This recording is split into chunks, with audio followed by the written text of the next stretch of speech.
Labas vakaras. Sveikos tos, kurios prisijungėte. Taigi šiandieną sveikinuosi su jumis su tokia žinute ir svarbia tema, kurią šiandien noriu pasidalinti su jumis, tai yra apie prabangą būti autentiška. Parašykite, ar mane matote. Sveiki, labas vakaras. Labai džiaugiuosi, kad parašote. Tikiuosi, kad šis vakaras bus skirtas mums tikrai taip sąmoningai išbūti tom tikroje temoje. Žinau, kad kai kurios žiūrite tikrai paskyrę tam laiko, kai kurios tiesiog bėgte, kažką darydamos, tvarkydamosis virtuvę, kitos moteris, ko gero, kažkur važiuojate, tai pabandykime kiek įmanoma būti čia, sąmoningai kartu, nes ši tema yra be galo aktuali didžiai daliai mano klienčių, su kuriomis aš susiduriu diena iš dienos. Tai kas manęs nepažįstate, aš esu Diana Vint, Gestalt psichoterapijos praktikė, subtilaus moteriškumo mokytoja ir vedu psichoterapijos ir coachingo bei kartais ir mentorystės sesijas moterims, ne tik moterims tiesa, ir vyrams. Ir dalinuosi diena iš dienos gyliais kartu su savo klientais, kur neriam giliai, patirinėti ir iš šaknų perprasti, suprasti priežastį, kodėl vienoje ir kitoje vietoje žmogus save stabdo.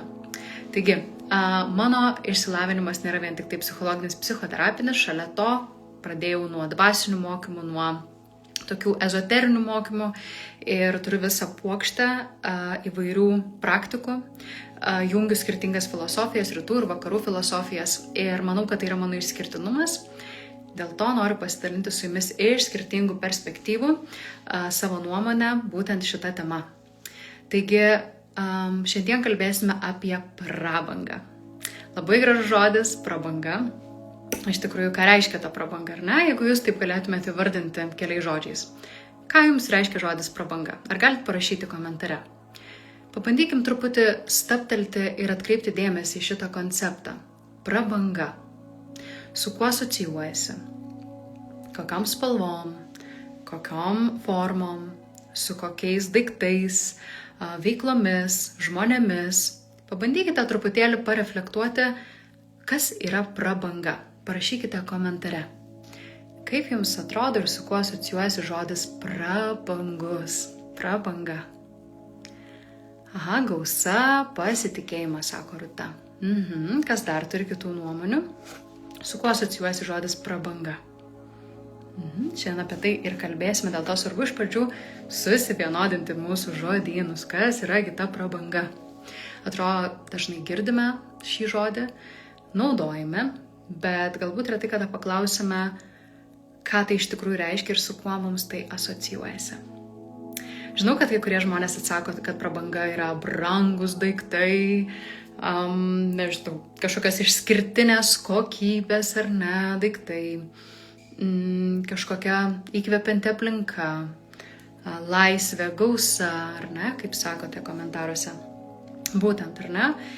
Girdžiu žodį gausa, ar ne? Gausa, pasikartojanti, būtent, poilsis. Valio, Agnė sako, kad tai yra poilsis. Tai prie žodžio prabanga pagalvokite, kokį sau pridėtumėte šalia kitą žodį.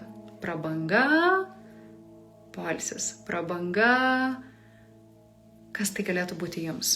Kokios prabangos jums šiuo metu gyvenime trūksta?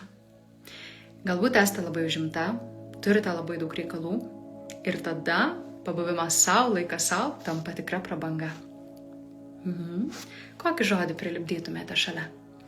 Aš prilipdžiau žodį prabanga būti autentišku.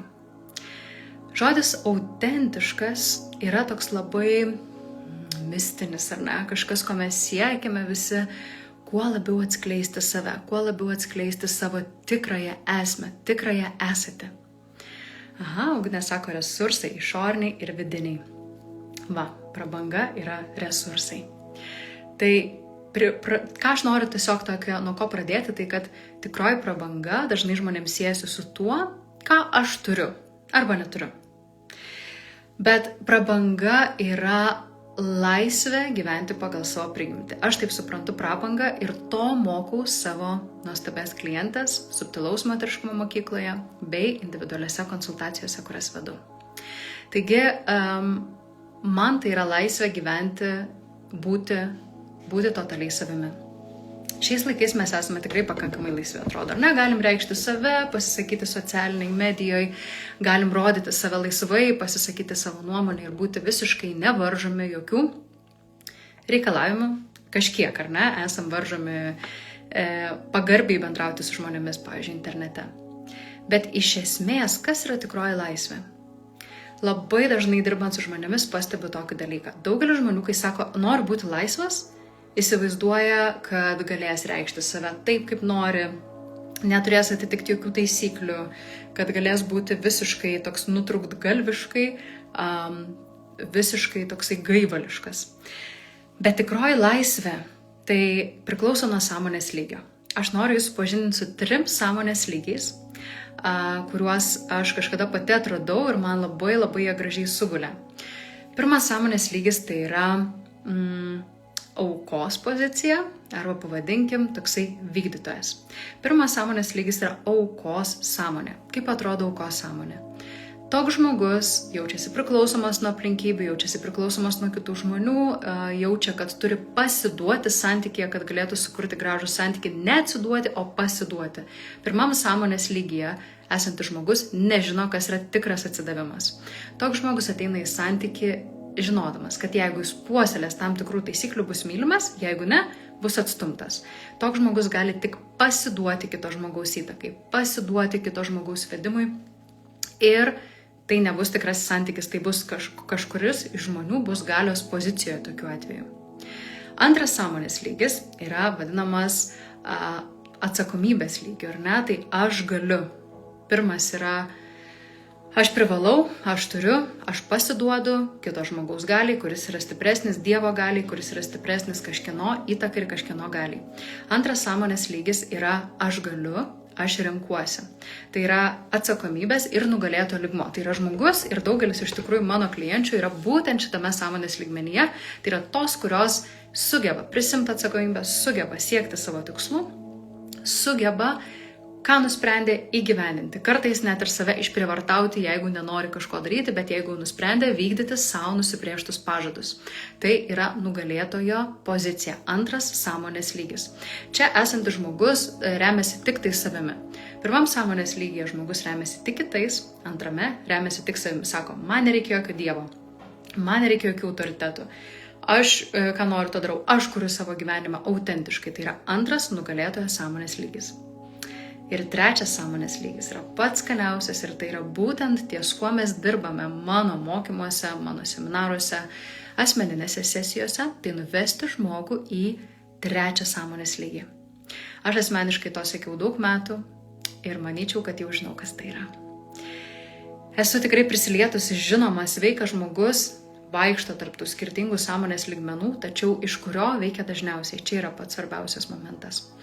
Trečias sąmonės lygis yra vadinamas tėkmės sąmonė arba gyvenimo įrankio sąmonė. Tai reiškia, kad trečiam sąmonės lygmenyje žmogus tik tai ten supranta, ką reiškia iš tikrųjų atsiduoti. Pirmam sąmonės lygyje jis pasiduoda, antram sąmonės lygyje jis daro viską savarankiškai ir nekolaboruoja su kitais, jaučiasi nepriklausomas. Pavyzdžiui, tokios moteris, jos dažnai moka sukurti veiklas, verslus, bet jos sunkiai prisileidžia partnerį, sunkiai atsiduoda tokiame santykėje, sunkiai įeina į lygiavertį santykį, lygiavertį kontaktą, nes dažniausiai jų santykiai yra grįsti kažkokia tai konkurencija, kontrolė ir tik tai tokį santykį sugeba sukurti moteris iš antro sąmonės lygmens. Trečias sąmonės lygmuo jau yra, kai moteris sugeba atsiduoti, iš tikrųjų atsiduoti gyvenimui, atsiduoti tėkmei, nes ji jau žino, kad jeigu reikės, ji turi vidinės galios, turi nugalėtojo poziciją, kad galėtų pasirūpinti savimi. Kitu atveju, tai yra tiesiog pasidavimas, tai yra pirmas sąmonės lygmuo. Tai tik trečiame sąmonės lygmenyje esanti moteris gali būti laiminga, iš tikrųjų laiminga, ne laikinai. Pirmam sąmonės lygmenyje moteris laiminga, kai jie kažkas pasirūpina, kažkas už ją padaro, už ją nusprendžia. Antrame tai yra moteris, kuri yra nepriklausoma, moka viską pati pasidaryti, o trečiame, kai jau nori atsiduoti, kai jau žino, kad gali pasirūpinti savimi, bet nebenori. Tai yra moteris, kuri nori augti, skleistis ne iš trūkumo ir ne iš to, kad pabėgti nuo savo vyro, ne iš to, kad sukurti kažką, nes neturi iš ko gyventi. Tai yra moteris, kuri žino, kaip susikurti šitam gyvenime, ko nori, nes turi stiprią valią, turi išsiugdžiusius savo talentus, tačiau renkasi būti kartais priklausoma nuo kitų, bet viduje ji išlieka visiškai laisva. Tai man prabanga yra ta tikroji laisvė, apie kurią aš kalbu. Tai yra iš trečio sąmonės lygmens esanti laisvė. Ir ten aš vedu moteris ir apie tai yra subtilaus moteriškumo mokykla, kurios 2 metai prasideda nuo rugsėjo.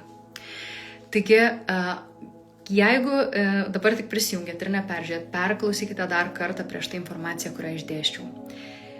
Tik suprantant skirtingus sąmonės lygmenis, jūs galite suprasti, kur jūs esate ir kokios jūsų reakcijos, ko gero, bus į tam tikras situacijas. Pirmam sąmonės lygmenyje moteris viską padarys, kad apsigintų, kad gautų kažkokį pripažinimą, gautų dėmesį, kad gautų, kad kiti pasirūpintų ją.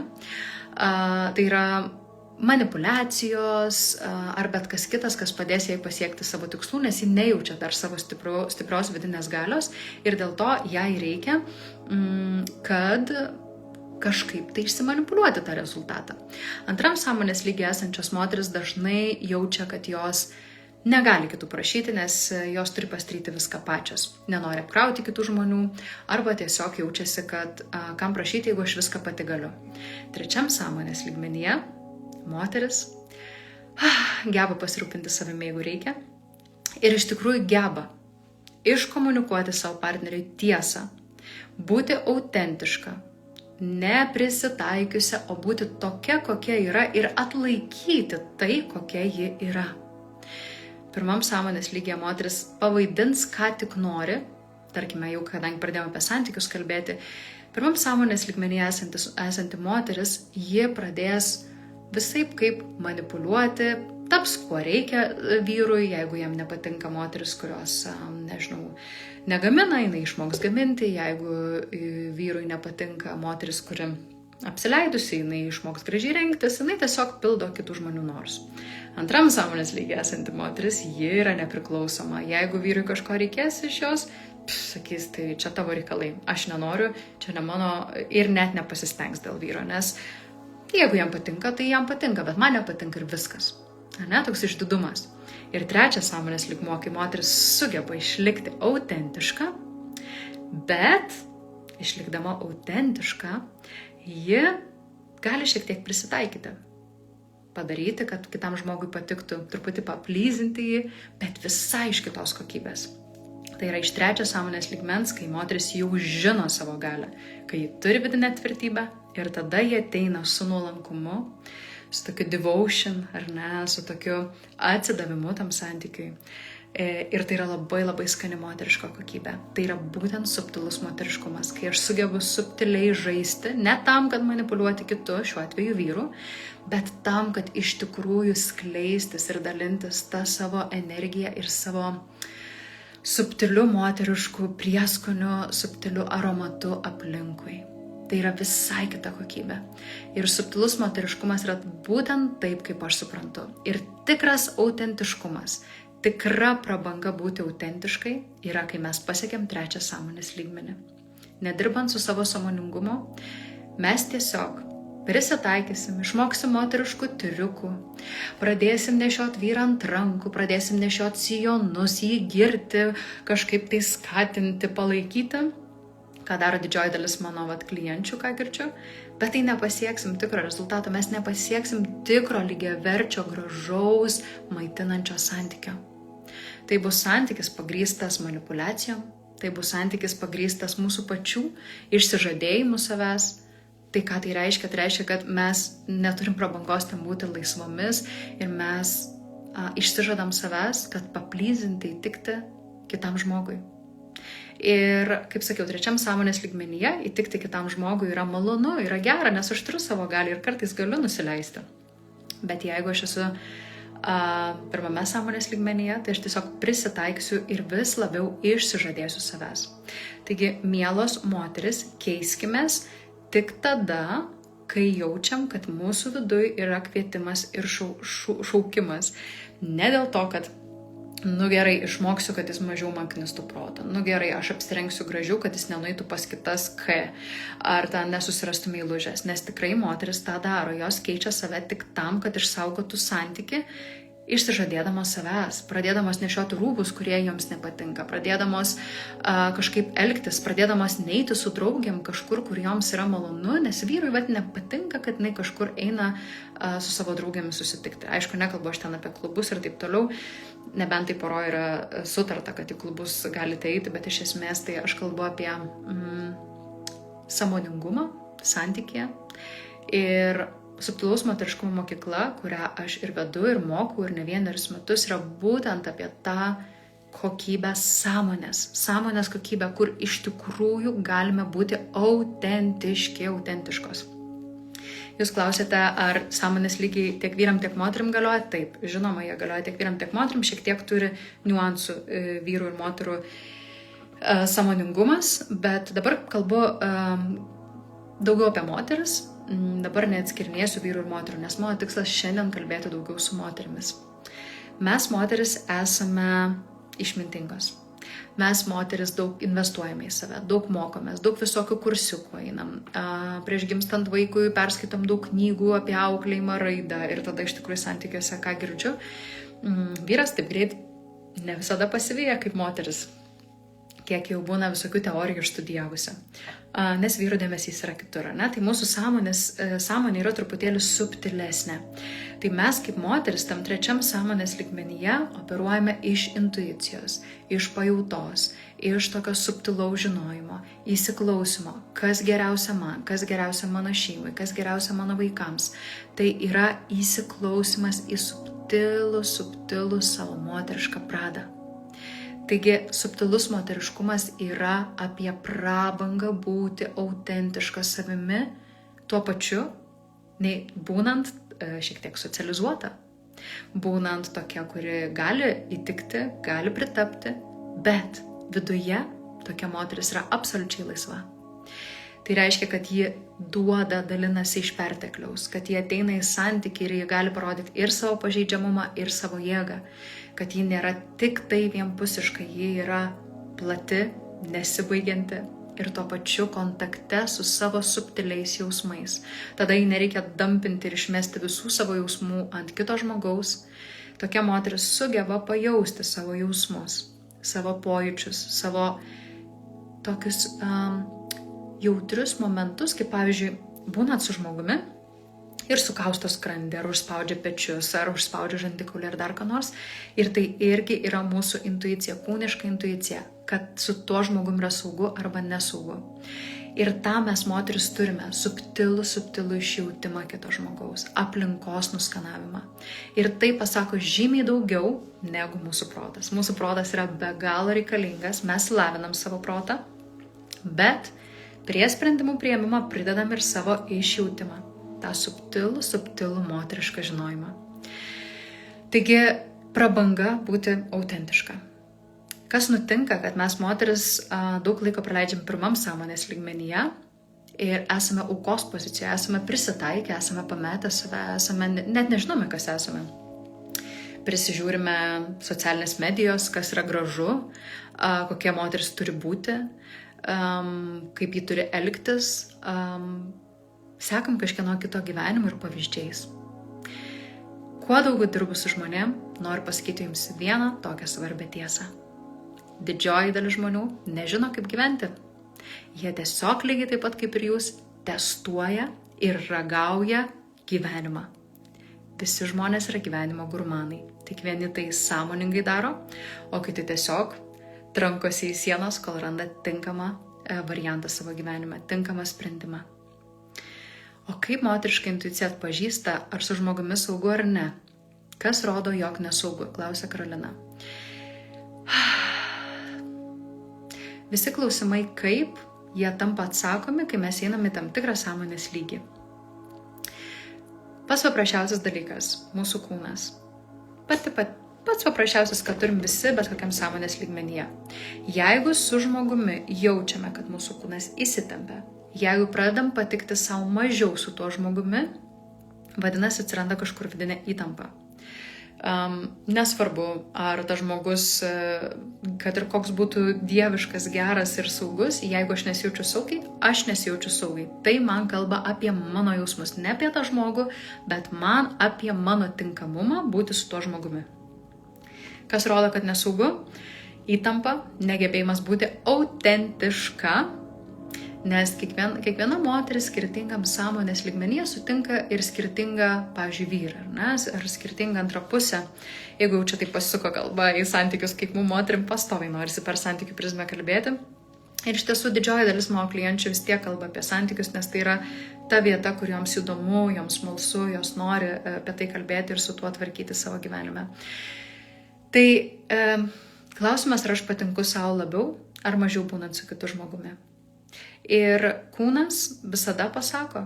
Ir vėlgi sakau, tai nereiškia, kad tas žmogus nesaugus, nereiškia, kad jis blogas.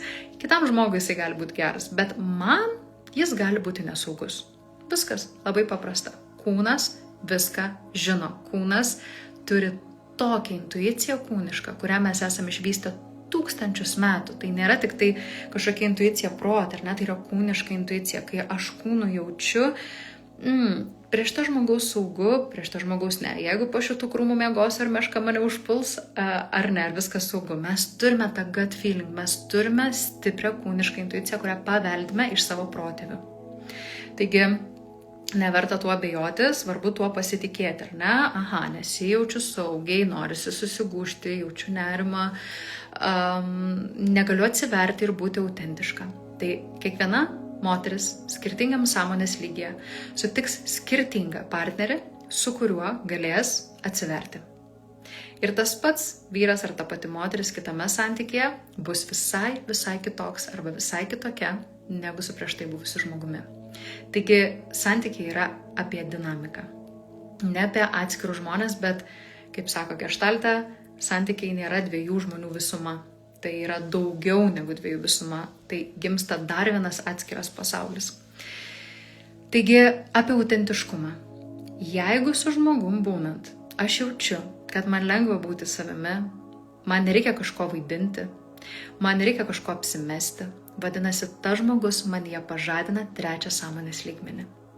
Vadinasi, aš priartėju prie savo aukštesnės sąmonės potencialo.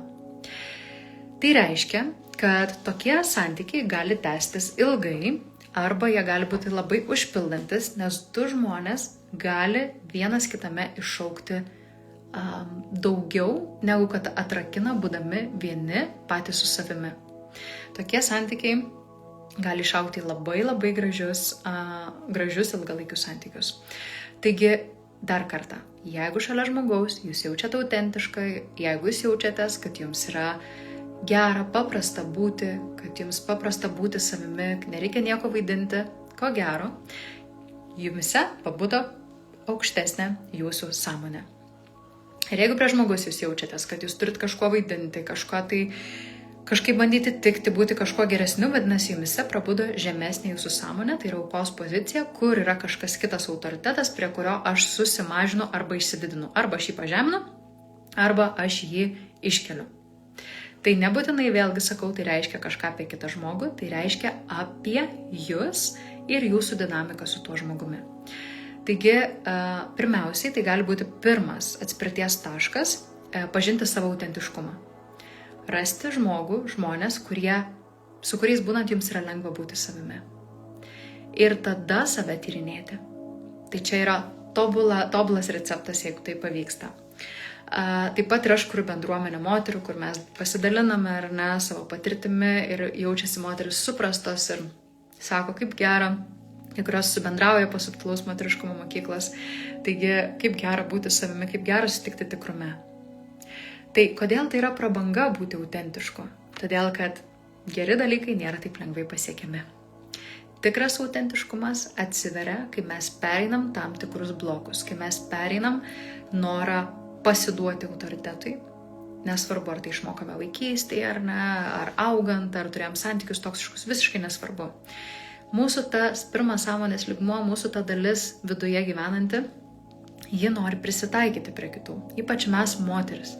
Nuo pat vaikystės mokomės mokomos būti geros, padėti kitiems žmonėms, truputį nustumti savo poreikius į šoną, taip pat motinystė moterim labai dažnai padeda išeiti iš to egocentrizmo ir pamesti save visiškai.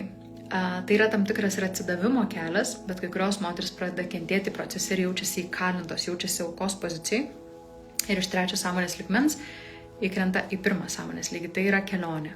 Ne? Tai yra kelionė ir tą svarbu suprasti, kad tai nėra baigtinis rezultatas. Tai kodėl yra prabanga būti savimi? Prabanga todėl, kad būti autentišku šitame pasaulyje nėra taip paprasta. Ir vėl, būti autentišku reiškia būti 3 sąmonės lygyje. Reiškia būti žmogumi, kuris atsiduoda, bet nepasiduoda. Būti žmogumi, kuris gali prisitaikyti, bet nepamesti savęs. Būti autentišku reiškia pažinti save, leisti savo reikštis, leisti priimti ir pasakyti, kad žinai, mano mielas vyre, gyvenau su tam 20 metų, bet mano širdis trokšta kito vyro. Ir drįsti tai pasakyti. Arba viduje leisti savo pripažinti, kaip mano viena klientė. Buvo labai labai sunku, jinai tą jautė ilgai, bet bandė tą vengti, bėgti, slėptis nuo to, kas galiausiai vyko, neištikimybė. Nes tai, ką mes stumėme į šoną, anksčiau ir vėliau mus pasiveja. Nes tai yra žemesni mūsų centrai, žemesnis sąmonės lygmuo, pirmapradis sąmonės lygmuo, toks išgyvenimo sąmonės lygmuo, kuris mus gražina atgal, nes ten yra mūsų šaknis. Tai tik tada, kai mes pažįstam ir savo viduje, pripažįstam, ką mes jaučiam, tai yra drąsa ir tai yra autentiškumas. Duosiu pavyzdį. Mano vienas draugas išsiskyrė neseniai ir jis iš pradžių labai pergyveno, labai daug nerimo jautė. Ir vėliau jis savo viduje tiesiog sako, jeigu aš paklausiu savęs nuoširdžiai, kokia man yra tiesa šitoje situacijoje. Jisai sako, man tiesa vis dėlto yra išsiskirti. Net jeigu viduje jis negalėjo priimti, visaip kaip nerimavo, gal čia reikia kalbėtis, eiti, gal čia reikia kažkaip tai spręsti tą situaciją, tarsi priversti tą moterį norėti būti su juo. Ir tai yra pirminė reakcija, tai yra pirmas sąmonės lygis, kuris pabunda iš nesaugumo, ar ne? Man reikia išlaikyti kažkaip, man reikia gal sumanipuliuoti, man reikia kažką padaryti, kad norėtų būti su manimi kitas žmogus. Tai yra priklausomybė ir pasidavimas. Ir tada jis pabuvo su savimi, praleido tas bangas ir sugrįžo į 3 sąmonės lygį. Ir sako, jeigu aš savęs nuoširdžiai paklausiu, kas būtų teisinga man elgti šitoje situacijoje. Ir jam atėjo atsakymas, paleisti tą žmogų, kad ir kaip širdį skauda, kad ir koks prisirišimas yra, bet tiesiog paleisti. Ir čia yra gyvenimas iš savo tiesos. Kad ir kiek stumsim tą tiesą, kurią jaučiam savo viduje, jinai vienaip ar kitaip veršis lauk. Taigi, tai nėra patogu. Būti autentišku, būti tiesoje nėra patogu. Bet tokie santykiai, aš nekalbu apie santykius, kur dabar madoj yra kartais tas radikalus atvirumas. Aš netikiu radikaliu atvirumu, nes kas vyksta tada? Ateina vyras santyki, pavyzdžiui, nesvarbu vyras ar moteris, bet įsivaizduokim pavyzdys matytas mano gyvenime. Ateina vyras pas moterį ir sako, žinai, mane tame festivalyje patraukė moteris ir aš labai užsimaniau ją pabučiuoti. Jeigu aš sekčiau savo tiesą, aš eičiau ją ir pabučiuočiau. Tai atėjau tau pranešti. Tada moteris kitą kartą ateina ir sako, žinai, aš šiaip žiauriai nekenčiu tau daryti valgyti. Ir galėčiau iš vis niekada nedaryti ir tu iš vis man primeni mano tėvą, nes tu toks pas negražus kaip mano tėvas. Čia yra radikalus atvirumas. Bet ar tikrai reikia šitus dalykus sakyti, nes pas mus praeina tokių minčių kiekvieną dieną, tokių visokių kažkokių tai baimių, viso ko. Ir jeigu mes radikaliai atvirai dabar viską pasakosim, mes griausim tą santykį ir nebebus saugu jame, nes tada kitas žmogus pradės galvoti, tu čia visą laiką galvoji apie kitus žmonės, ar tu čia tik dabar užsimaniai pabučiuoti, tu dabar eisi ir bučiuosi.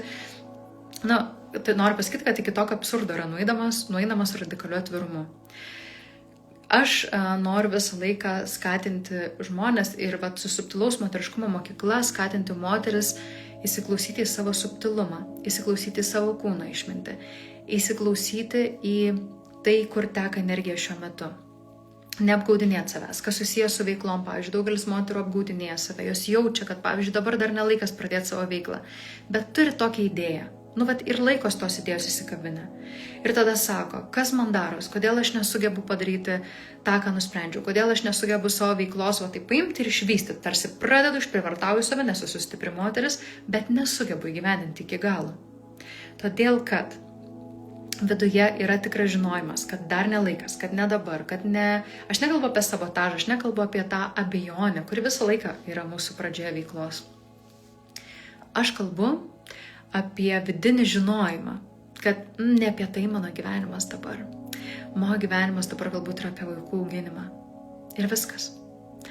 Arba dabar mano gyvenimas yra leisti savo pailsėti po perdegimo. Ir negaliu imtis kitų dabar veiksmų, net jeigu atrodo, kad neišgyvensiu, galbūt minimaliai tiesiog dirbti tuo metu. Bet nesiekti labai didelių kažkokių tikslų. Čia yra tikrumas su savimi. Čia yra autentiškumas su savimi. Bet ką didžioji dalis žmonių vietoj to daro? Ne, bet tai man reikia, Diana, tu nesupranti, jeigu aš nesukursiu savo veiklos, aš niekada jos nesukursiu, aš jau 5 metus stoviu vietoj, tu turi man padėti. Aš sakau, bet kodėl tu 5 metus dar to nepadarėjai? Taigi juk ne šiaip. Ir tada mes pradam knisti giliau ir ta moteris ateina iš tokios desperacijos, ar ne? Ir tada susitinka savo giliausią esmę ir pamato, kad viduje yra visai kitoks atsakymas ir kad dabar nėra laikas tam, bet neturi kantrybės.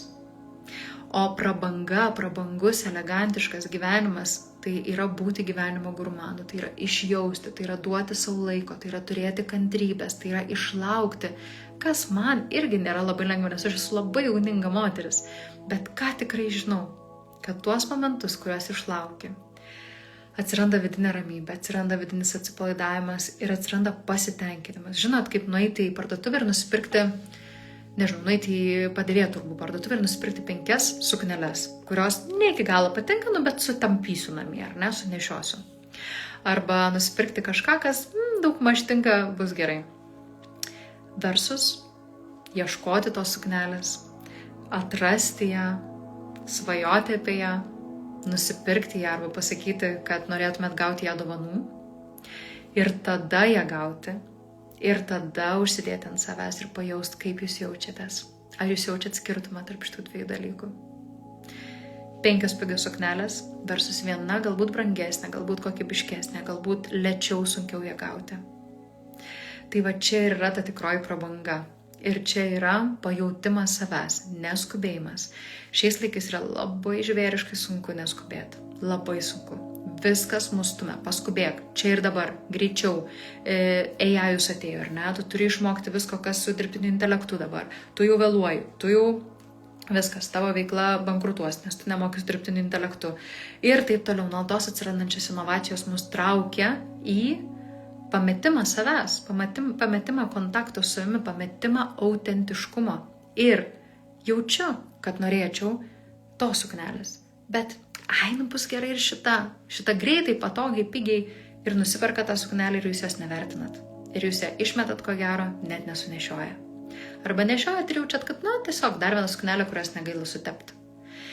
Bet kai mes iš tikrųjų jaučiam ir išlaukiam to, kas būtų mums svarbu ir neinam į kompromisą su savimi, tai tada gyvenimas tampa džiugus ir mums nereikia milijonų suknelių, mums nereikia milijonų, eurų. Mums užtenka kelių dalykų, kurie mus džiugina, kuriuos mes išjaučiam. Mums užtenka puodelio vienos kavos vietoj 5 puodelių, kad užsistimuliuoti. Mums užtenka išeiti pasivaikščioti su savo mylimu žmogumi, vietoj to, kad skristi į 5 skirtingas pasaulio šalis per 3 mėnesius, nes reikia patirčių, nes reikia naujovių, nes reikia dar ir dar, nes visi skrenda. Ir šiaip man reikia, aš nenustygstu vietoj. Tai šitas gyvenimas yra labai toks ADHD gyvenimas, ar ne, kviečiantis nuolatinį pokytį, nuolatinę nervų sistemos stimulaciją. Ir ką mes matom, kad dabartiniai žmonės yra labai stipriai neramus ir labai daug nervų sistemos išsekimo. Taigi, čia yra svarbus niuansas. Mes pasiekėm patys tai nuo tų nuolatinių, bet labai didelių stimulų. Bet mūsų netenkina stimulai. Žinot, yra hedoninė ir eudamoninė laimė. Jau esu apie tai kalbėjau šiek tiek nuo Aristotelio laikų, žinoma. Eudamoninė laimė yra tai, ką mes nusipelnėm. Tai yra tai, kur mes dedam savo pastangas, ko siekiam galbūt metais ir galiausiai gaunam rezultatą. procese ne visada būna lengva, procese gali skaudėti, procese mes pavargstam, prarandam motivaciją, nėra taip lengva užsimotyvuoti, keltis iš lovos ryte kartais ir daryti tai, ko galbūt nenori tą dieną. O hedoninė laimė tai yra, dar pamiegosiu, suvalgysiu dar tą vieną pyragėlį. Nusipirksiu suknelę, labai noriu dabar, važiuoju pirkti suknelę čia ir dabar. Nusipirku pigią kokią nors greitai ir vartoju, tiesiog vartoju. Tai yra hedoninė laimė. Tokia laimė yra reikalinga žmogui. Ji yra balansas kartu su eudamoninė laimė. Tai yra ilgalaikė sėkmės, ilgalaikių tikslų laimė. Bet jeigu yra tik ji, gyvenimas tampa tuščias, pilkas, beprasmis, neįdomus. Mes vartojam savo santykius, vartojam savo partnerį lovoje, suteik man malonumą, suteik man orgazmą, pavartojam, einam miegot ir net nebenorim pažiūrėti tą žmogų. Aš čia kalbu iš savo klientų patirties.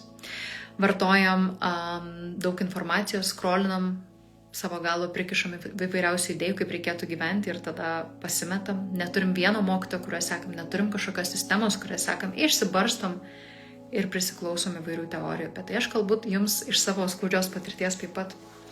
Aš turėjau labai daug visokių mokytojų ir dabar tikrai sumažinau kiekį tik tai iki tų, kurie mane pamaitina iš esmės ir grąžina prie mano tų esminių vertybių. Ir subtilaus moteriškumo mokykla, kurią aš vedu, gimė būtent iš to. Nes aš neradau autoritetingų moterų, aš neradau moterų, kuriuom aš norėčiau sekti. Man reikėjo bendruomenės, man reikėjo kažko, kur aš turėčiau testinį procesą.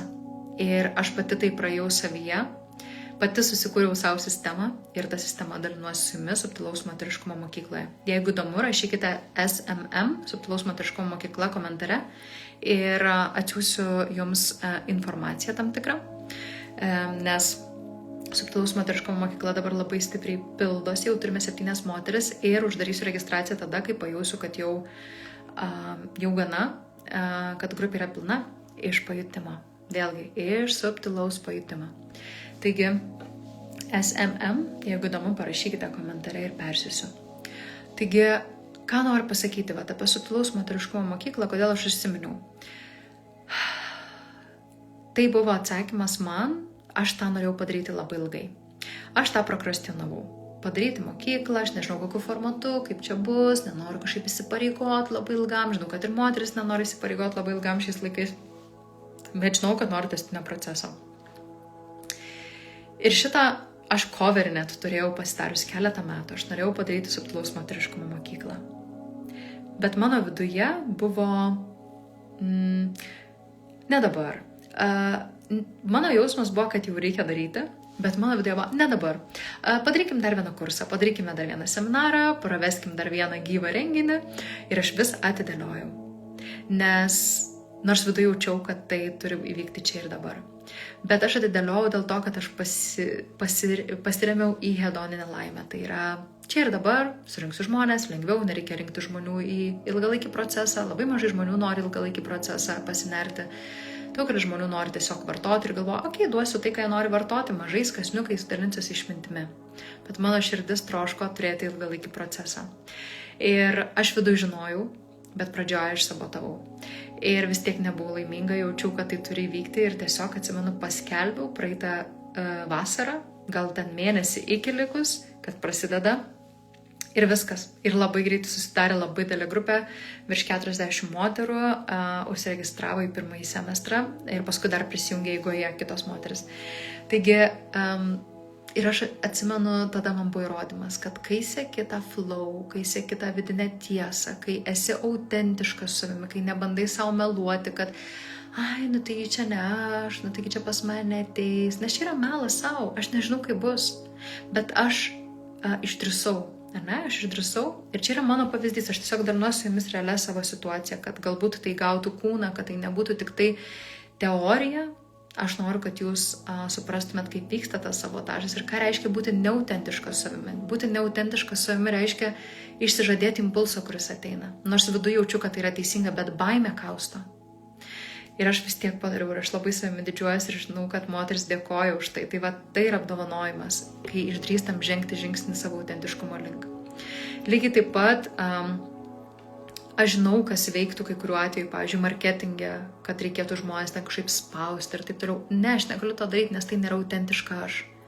Pagal mane aš turiu tam tikras taisyklės, kaip aš noriu žmonėm pernešti žinutę, kokią energiją noriu spinduliuoti, kad aš noriu būti pavyzdys, aš nenoriu būti kažkas, kas tiesiog surenka žmonės, ar ne, ir surinkau žmonės, ar ne. Aš noriu, kad žmonės išsineštų išmintį iš kontaktų su manimi. Tai yra mano vertybės ir tai yra mano autentiškumas. Aš turiu draugę, kuri yra puikiai marketingistė, kuriai patinka rinkti žmonės, kuriai patinka ten manipuliuoti, žaisti su emocijom ir jai puikiai tas sekasi ir tai yra jos autentiškumas ir jinai nemeluoja, bet tai yra jos autentiškumas, ar ne, jinai sugeba pritraukti žmonės tokiu būdu. Tai vat kiekvienas žmogus, kiekviena moteris turi savo charizmą, kiekviena turi savo energiją ir tai yra jos autentiškumas. Ir subtilaus moteriškumo mokykloje, pirmame modulyje, autentiška aš, mes būtent ir gilinsimės pagal prigimtį iš gimimo datos, pasiremsim astrologiją, numerologiją, human design ir kitomis sistemomis, kad jūs sužinotumėt, kokios yra jūsų prigimtinės duotybės. Man asmeniškai tai labai stipriai padėjo vystyti savo veiklą, pradėti kurti gyvenime ir dalintis su žmonėmis savo žiniomis. Taigi tai yra labai labai svarbu pradžioje pažinti save. Ir vėlgi sakau, mes autentiškumą geriausiai galime pažinti prie tų žmonių, su kuriais jaučiamės, kad esame saugus, su tais, kuriais jaučiamės, kad galime būti savimi, kad galim būti tokie, kokie esam ir jaučiamės ok su tuo, kai jaučiamės priimti. Tai mano užduotis ir yra sukurti tokią erdvę, kad jūs jaustumėte saugiai tyrinėti save. Ir kodėl autentiškumas tapo prabanga, ar ne? Visas pasaulis yra pakankamai žemos vibracijos, pakankamai žemo sąmoningumo lygio. Nežinau, ar jūs tai pastebėjot. Bet tikrai mes nesam pačiam aukščiausiam savo sąmoningume ir visi trokštam laimės. Kas yra tikra laimė? Tikra laimė yra gyventi kontakte su jums, kai mano mintis, žodžiai, jausmai ir veiksmai yra vienoje tiesėje. Bet kas vyksta su žmonėm? Žmonės meluoja, žmonės apgaudinėja, žmonės manipuliuoja, nes gyvena pirmame sąmonės lygmenyje, tai yra išgyvenimo lygmenyje. Ir tai yra liūdna realybė. Tik tada, kai žmonės pakils į aukštesnius sąmonės lygius, tai yra tik tada, kai jausis saugiai kontakte su kitais, pas juos atsirakins aukštesnis sąmoningumas. Taigi, kiekvienas mes esame atsakingi už pasaulio sąmonės lygį, kuo mes labiau ateiname su širdimi, su savo autentiškumu, tuo daugiau pažadiname kito žmogaus širdį ir kito žmogaus autentiškumą. Ir kokia yra prisitaikymo kaina, ar ne? Mes prisitaikom pametam savo autentiškumą, prisitaikom prie kitų žmonių taisyklių, prisitaikom prie kažkokių ribų, socialinių normų, kurias paisyti reikia, mes jas patys priėmėme, nes taip yra gera, ne? Laikytis visuomenės taisyklių yra gera. Ir tik žmogus trečiam sąmonės lygyje sugeba laikytis taisyklių. Pirmame iš baimės laikosi, antrame laikosi, nes nori nesilaikyti, bando apeiti visaip, kaip laikosi tik dėl to, kad nepakliūtų į kalėjimą, o trečiam sąmonės lygmenyje žmogus suvokia, kam yra taisyklės, jis jų paiso, bet taisyklės nėra tas stabdis, kuris priverstų žmogų pamesti save. Kas jums kyla, kai klausot, parašykit komentare, galbūt galėsiu atsakyti plačiau į jūsų klausimą. Taigi, kaip atrodo autentiškumo praradimas? Tai jis atrodo taip, kad mes, kaip ir minėjau, perkam suknelę ne tą, kur jaučiam, bet tą, kuri pigesnė, valgome pizzą, nes kiti valgo, nors norėtume salotų, sumažinam save pokalbėje, pasakom, kad ai ne, man šito nereikia, man užteks ir taip, aš nesu iš tų moterų, kuriai jaučia labai daug reikia, nors viduje jaučiam, kad esam tos, kurioms labai daug reikia. Bet pameluojam, nes atrodo, tik tada mane priims, jeigu tokia būsiu, tik tada mane pamils. Ir nežinau, ar jūs esate patyrę tai, bet mano viena klientė ėjo į pasimatymus ir jautėsi, kad yra nepakankama. Ir kas tada vyko? Ji iš to nepakankamumo vyrams sakydavo, ne, man labai daug nereikia, aš esu low maintenance, ar kaip jie sakė. Ir kas nutiko, kad ji pradėjo santykius su vienu iš vyrų ir jos poreikiai tikrieji pradėjo lysti po kiek laiko. Ir tas vyras sako, aš nesitikėjau, kad tu tokia, aš tikėjausi, kad tu kukli, paprasta, o tu čia dabar įsidirbinėjai. Nors tai buvo paprasti dalykai, kaip moteris trokšta kartu nueiti į kiną, pavyzdžiui, bet jam tai yra nesuprantamas dalykas, kam leisti pinigus be reikalo. Nes jinai tiek buvo pradžioje susimažinusi, įsivaizduokite. Ir tada vyras sako, tai kas tau nutiko, aš tai koks buvau, tai toks buvau, bet tu man sakei, kad tu esi netokia. Ir tokia moteris praranda savo autentiškumą tam, kad prisitaikytų, tam, kad iš viso surastų kažkokį tai vyrą. Ir ką tai reiškia, gauna vyrą, kuris jos negerbia, kuris nesupranta, kodėl jai svarbu tai, kas jai svarbu. Bet jis tą daro ne iš piktos valios, jis toks, koks yra, toks ir yra, bet jinai sutiko pradžioje. Dėl to, kad galvoja, kad jos tikros nepriims, jos tikros nepamils, kad ji tikrai nėra vertinga. Įsivaizduojat, kaip liūdna. Ir tada reikia gyventi su pasiekmėm. Ir tada žymiai sunkiau taisyti viską, negu pradėti santykių naują iš visai kitos kokybės. Labai nelengva. Kai pradžioje mes prisimeluojam, paminam save, nes paminti save yra melas savo. Ir tada turim gyventi su pasiekmėm. Taigi, užsirašiau čia keletą pavyzdžių iš savo darbo su kliente, ką reiškia autentiškumo praradimas. Pavyzdžiui, viena moteris labai didžiavosi sesijose, kad jinai yra, aš tiesiog, sako, labai geras žmogus. Ir sako, pas mus su vyru beveik nebūna konfliktų. Aš tiesiog, kažkaip nuleidžiu, man ten nesinori pyktis. Ir tada aš jos paklausiu, kada tu jam pasakėjai, kad tau kažkas netinka. Su kuo tu iš vis pasakai jam, kad tau kažkas netinka, ar tu tiesiog visada nori ir prisitaikai. Ir jinai labai susimastė ir po to susigraudino, nutilo. Ir jis suprato, kad visą laiką atsakydavo savo poreikių. Ir dėl to ir jinai atėjo pas mane į sesiją su klausimu, sako, aš tiek visko turiu, visko pasiekus, turiu gerą karjerą, turiu pinigų savo, turiu šeimą, turiu vaikų, bet sako, kažko viduje trūksta, jaučiu tuščią. Ir žinot, ko trūko? Jai trūko jos pačios savęs. Ji buvo save atidavusi, išsižadėjusi, tam, kad nebūtų konfliktų šeimoje. Ir vyrui buvo patogu, nes jį vis laik pristaikydavo, vaikui būdavo patogu, nes jį vis laik pristaikydavo. Bet su laiku pas ją kaupėsi tuštuma. Kas yra tuštuma? Labai dažnai psichoterapijoje, kai pradedam tyrinėti. Tuštuma yra tam tikra apatija.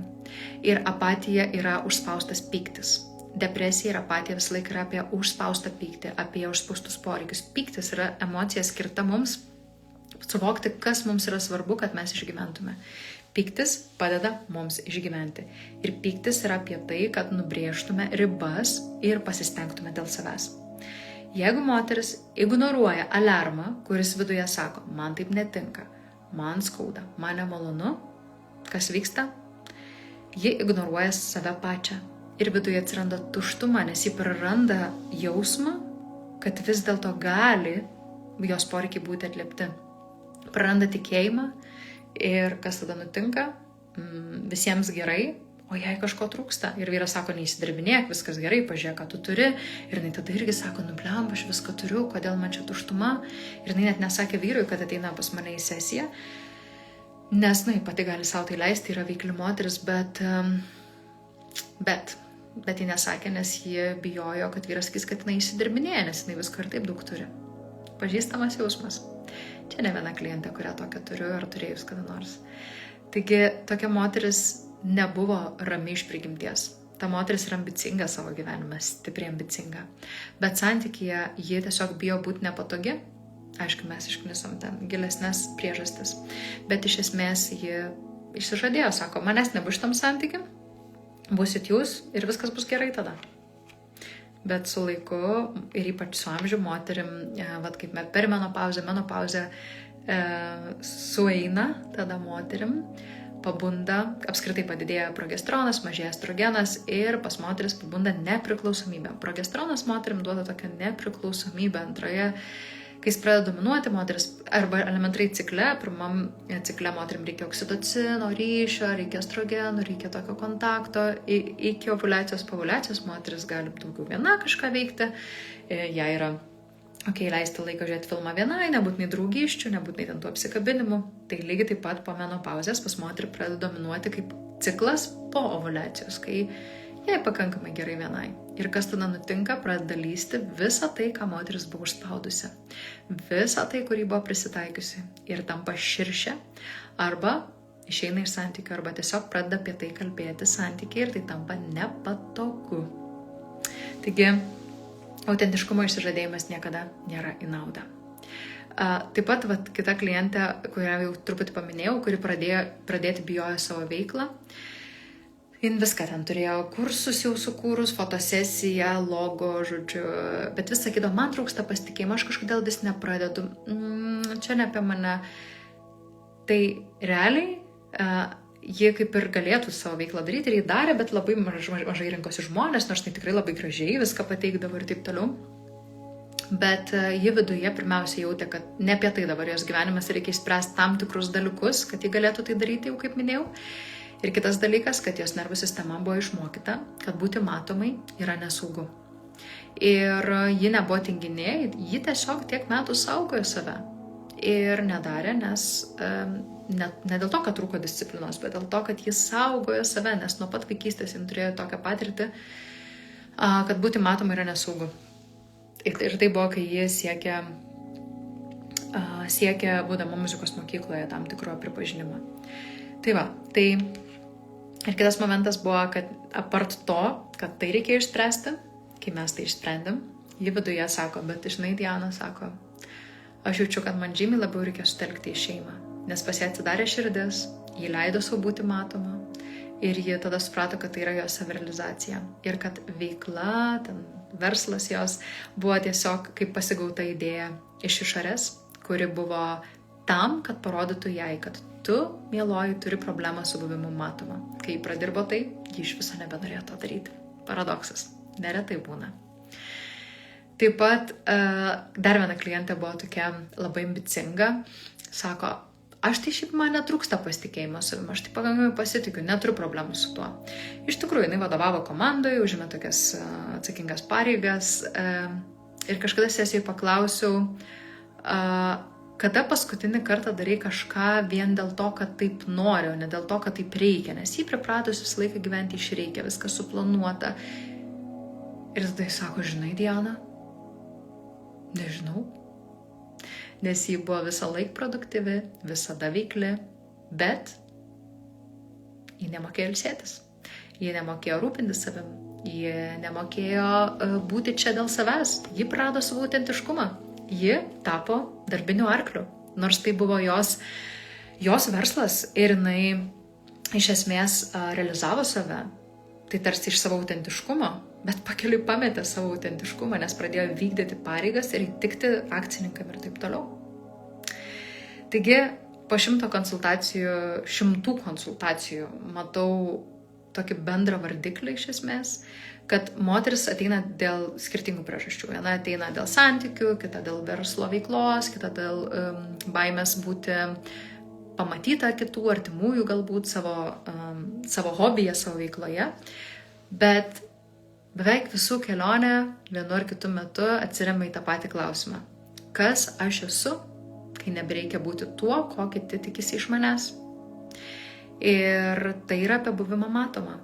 Iš to gimė ir 3 subtilaus moteriškumo mokyklos semestras.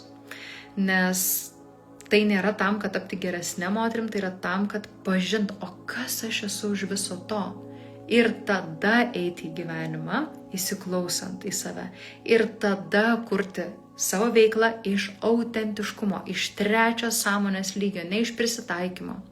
Ne iš to, kad įtikti kitiems, nes kai turėsiu savo veiklą tenais ir įtiksiu kitiems, nes būsiu verslininkė ir būsiu tokia matoma. Ne, bet dėl to, kad man viduje jaučiasi tai teisinga, kaip tos klientės pavyzdžio. Jos autentiškumas buvo auginti vaikus, o ne kurti verslą ir jinai tiek kartų tai darė, bet tai nebuvo jos, tai buvo perimta iš aplinkos. Tai yra girdite, apie ką yra autentiškumas. Tai yra gyvenimas iš savo prigimties, gyvenimas kontakte su savimi, jautimas, ką turiu daryti, o ne tiesiog įsikandimas, ką turėčiau, ką reikia daryti. Ne? Kartais tai reiškia, kad jūs svajojat, nežinau, tapti teisininkė, bet jūsų svajonė ir jūsų vidinio vaiko svajonė yra galbūt tiesiog grožėtis moterim, kai jos matuojasi rūbus ir padėti išrinkti rūbus, galbūt būti stilistė, galbūt įvaizdžio dizainerio, gal tiesiog pardavėja, gal tiesiog turėti savo kažkokį rūbų brandą. Galbūt jūs galvojat, kad jums reikia būti kažkokiose aukštas pozicijas užimančią, nežinau, farmacijos specialistę, bet jūsų vidus šaukia prie gamtos, prie žolelių ir gaminti žolelių arbatas. Tai gali būti suderinama, bet Autentiškumas reiškia neišsižadėti savęs, neapsimesti, kad man labai patinka prabangus restoranai, jeigu man patinka tiesiog užeiga šalia esanti, kurioje taip skanu pavalgyti pas močiutę, kuri gamina maistą, ar dar kažką. Tai esmė yra prabanga būti autentišku, klausyti, ko nori mano vidus. Jeigu visi sako, kad dabar yra madoj važiuoti atostogų, nežinau, į Balį, tai tada, bet jeigu aš nejaučiu, man patinka Norvegijos fjordai, aš važiuoju į Norvegiją. Ir važiuoju į Norvegiją atostogauti. Arba jeigu čia dabar madoj yra, nežinau, ką čia dabar madoj, jūs man pasakykit, sunkiai seku tos trendus iš tikrųjų, bet, sakykime, visi kažkur pradeda arba atostogauti, arba kažkokius brandus nešioti rūbus, ar ne? Gal jums visai negražu ir jūs nenorit to. Aš kalbu apie tokius labai bazinius, tokius paprastus pavyzdžius, nekalbant jau apie veiklą, ar apie hobius, ar apie kažką. Visi nori važiuoti, nežinau, golfo žaisti, nes tai yra madinga. O jums nepatinka, jums nuobodu tas golfas. Ir neiti ir nežaisti to golfo. Eiti tai, kas noris. Gal jums tiesiog norisi eiti pasisocializuoti prie kavytės su draugiam. Tai yra autentiškumas. Ir autentiškumas apima ir, kaip minėjau, ir vidinę išmintį, kaip nepamesti savęs, tai reiškia turėti save ir sugebėti atsiduoti. Atsiduoti santykė su kitu, atsiduoti savo veikloje, atiduoti visą savo širdį tame, ką darau. Taigi, subtilaus moteriškumo mokykla ir yra būtent ta vieta, jau yra įvykę 2 semestrai. Ir dabar bus 3. ir 4. semestrai. Tai pirmi 2 semestrai. Pirmas yra apie emocinę laisvę. Jis yra įvykęs, jūs galite įsigyti, bet čia nuorodą esu įkėlus, arba parašykite SMM ir atsiųs informaciją. 2 semestras yra apie kūniškumą, seksualumą, intimumą savimi, apie pajautimą savo kūno. 3 semestras bus apie matomumą, vertingumą ir kūrimą savo gyvenimo, veiklos ir viso, ką jūs darot pagal savo prigimtį. Iš savo vidinio autentiškumo mokysimės pajausti savo autentiškumą ir užtenka dirbti su savimi tik tai savo knygose, savo uždaram kambarį, mokymuose ir kursuose, o laikas visą tą išmintį, kurią jūs įgavo dirbant su savimi, pradėti savo gyvenime kažkaip įprasminti. Užtenka tik tai kalbėti apie tai, užtenka dirbti su savimi, laikas kažką iš to gyvenime sukurti. Taigi, prabanga būti savimi, apibendrinant, nėra kažkas, ką gauni. Iš esmės tai sprendimas, kurį mes darom kiekvieną dieną, kiekvienam pokalbį, kiekvienoje akimirkoje su kitais žmonėmis, renkantis, ką valgyti, ką rengti, su kuo eiti, kuo užsimti, kaip namus dekoruoti. Tai yra būtent pasirinkimas likti savimi, ar prisitaikyti. Ir kartais prisitaikyti nėra blogai, tai nereiškia savęs išsižadėjimą. Bet tai yra apie buvimą kontakte su savimi ir jautimą tai, kas man brangu ir svarbu. Ir jeigu aš prisitaikau, aš sutinku, kad aš prisitaikau. Bet ne iš to, kad aš noriu būti gera mergaitė, bet dėl to, kad man tai viduje yra tiesa. Taigi, jeigu šiandieną pajutot, kad norit pagaliau leisti savo tą prabangą, pradėkit nuo dabar. Nelaukit rytojus, nes žinot, kol dar šviežia informacija, naudokit ją, pagalvokit apie tai. Jeigu norite dar gilesnio darbo su manimi ir su savimi, prisijunkite nuo rugsėjo prasidedantį subtilaus moteriškumo modulį, matoma, vertinga, veikli. Ir kartu sieksime pažinti jūsų autentiškumą ir išsilaisvinti iš savo pačių susikurtų limitų ir kalėjimų. Ačiū Jums labai, kad buvote. Prašau, po šio video parašykite, ką Jūs šiandieną savo užsinešat, kokia mintis lieka su Jumis. Jeigu nespėsite čia ir aš išjungsiu, parašykite, kai liks įrašas. Įrašą paliksiu kol kas. Ačiū labai, kad buvote. Didelė dovana dalintis su Jumis. Galėčiau kalbėti ir dalintis daug. Tačiau valanda mūsų prabėgo ir linkiu nepamesti savo autentiškumo ir atsiminti, kad jis įmanomas tik tai iš 3 sąmonės lygmens, kai jau moku ir pasiduoti, moku ir nugalėti ir tik tada galiu išmokti atsiduoti. Ačiū, gražaus vakaro arba gražios dienos.